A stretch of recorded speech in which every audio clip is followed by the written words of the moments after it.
21 word এই সব জায়গাগুলো আমাকে যেতে হচ্ছে। আমি ভুলে গেছি আমাদের বাগবাড়ির চেয়ারম্যান আমাদের রোহন তালুকদার রয়েছেন, আমাদের স্কুলের শামীম রয়েছেন, আমাদের গোয়াইতুর প্রিন্সিপাল। তো এই যে 21টা ওয়ার্ড এবং 11টা ইউনিয়নে এই যেতে এবং বিভিন্ন জায়গায় প্রোগ্রাম করতে করতে এই প্রোগ্রামটা 2 পিছন হয়েছে, তাই না? তো আজকে এখান থেকে আমি যাবো এরুলিয়াতে, আরো প্রোগ্রাম রয়েছে আমার। আমি নামজা থেকে এখানে এসেছি। তো আমি আপনাদেরকে ধন্যবাদ জানাই, কৃতজ্ঞতা জানাই যে প্রার্থীরা নিজেরাই প্রোগ্রামের জন্য ব্যবস্থা করেন, আর আপনারা নিজেরাই ব্যবস্থা করে আমাকে ডেকেছেন। এই জন্য আমি আন্তরিকভাবে আপনাদেরকে কৃতজ্ঞতা প্রকাশ করছি। এবং আপনাদের বিএনপিকে ভালোবাসেন, আপনাদের তারেক রহমানকে ভালোবাসেন, খালেদা জিয়াকে ভালোবাসেন, জিয়া রহমানকে ভালোবাসেন, এটাই তার উৎকৃষ্ট উদাহরণ। আপনার গত 12 ফেব্রুয়ারি নির্বাচনে আপনাদের সন্তান, এই বগুড়া সন্তান তারেক রহমানকে বিপুল ভোটে নির্বাচিত করেছেন। আমরা সেদিন বলেছিলাম তারেক রহমানকে ভোট দিন, তিনি শুধু এমপি না, বাংলাদেশের প্রধানমন্ত্রী হবেন। আজকে তারেক রহমান বাংলাদেশের প্রধানমন্ত্রী না। দেখেন তো, তারেক রহমান বাংলাদেশের প্রধানমন্ত্রী হয় তিনি মাত্র 1 মাস 7 দিন কি 8 দিন দায়িত্ব নিয়েছেন। এই 1 মাস 7-8 দিনের মধ্যে তিনি তার নির্বাচনী ওয়াদা একের পর এক পালন করে যাচ্ছেন। আপনি দেখছেন তো। আজকে আমি আপনাদের একটি কথা বলতে চাই, সেটি হলো এই যে আজকে উপনির্বাচন, এটা কেন? আপনাদের এমপি যেহেতু বাংলাদেশের প্রধানমন্ত্রী, আজকে রাষ্ট্রের বহু কাজ থাকে, কাজে একজন প্রধানমন্ত্রী হয়ে তার এলাকা এইভাবে জনগণের সামনে এসে তাদের সুযোগ সুবিধা, তাদের সুখ দুঃখে এইটা বোঝা সম্ভব নয়। তাই তিনি মনে করেছেন যে আমার এলাকার লোক কেন কষ্ট পাবে, বরং আমি একজন প্রতিনিধি দেব, সেই প্রতিনিধি আমার হয়ে এই এলাকার মানুষের সুখ দুঃখের ভাগিদার হয়ে এই এলাকার মানুষের উন্নয়নে কাজ করবে। এবং সেই জন্য আজকে আমাকে তার পক্ষ থেকে বিএনপির একজন প্রার্থী হিসেবে আপনি মনোনয়ন দিয়েছেন, ধানের শীষ মার্কা দিয়েছেন। তো আমি আপনাদেরকে ধন্যবাদ জানাই যে বিগত 12 তারিখে নির্বাচনে যে বিপুল ভোটে আপনারা নির্বাচিত করেছেন আমাদের মাননীয় প্রধানমন্ত্রী তারেক রহমানকে, সেজন্য ধন্যবাদ জানাচ্ছি।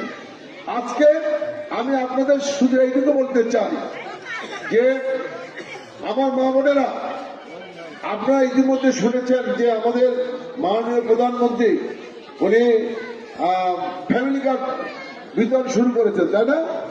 এখন আমাদেরও অনেকে বলছেন ভাই আমরা কয় পাবো। আমি আপনাদেরকে বলতে চাই আগামী 9 এপ্রিল আপনারা সকলে ভোট কেন্দ্রে দিয়ে ভোট দেবেন। ইনশাল্লাহ আমি এই বছরের মধ্যে সর্বপ্রথম এই সদরের সমস্ত মামুনদের আমি ফ্যামিলি কার্ড দিতে চাই। কারণ আমি এমপি হলে আমার প্রধানমন্ত্রীকে বলতে পারি, মাননীয় প্রধানমন্ত্রী আপনার এলাকা কাজে এখানে আগে ফ্যামিলি কার্ড দিতে হবে।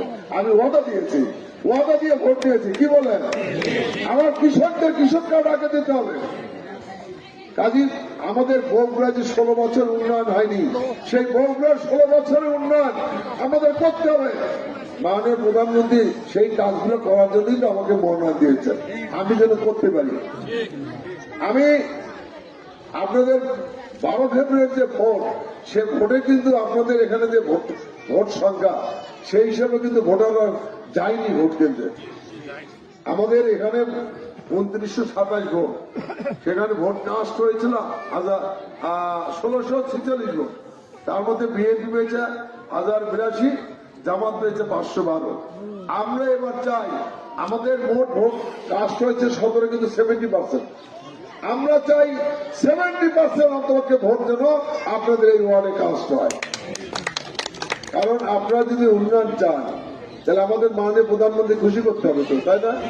মাননীয় প্রধানমন্ত্রীকে যদি আপনারা ভোট দিয়ে খুশি করতে পারে, মাননীয় প্রধানমন্ত্রী আপনাদের খুশি করে দেবেন ইনশাআল্লাহ।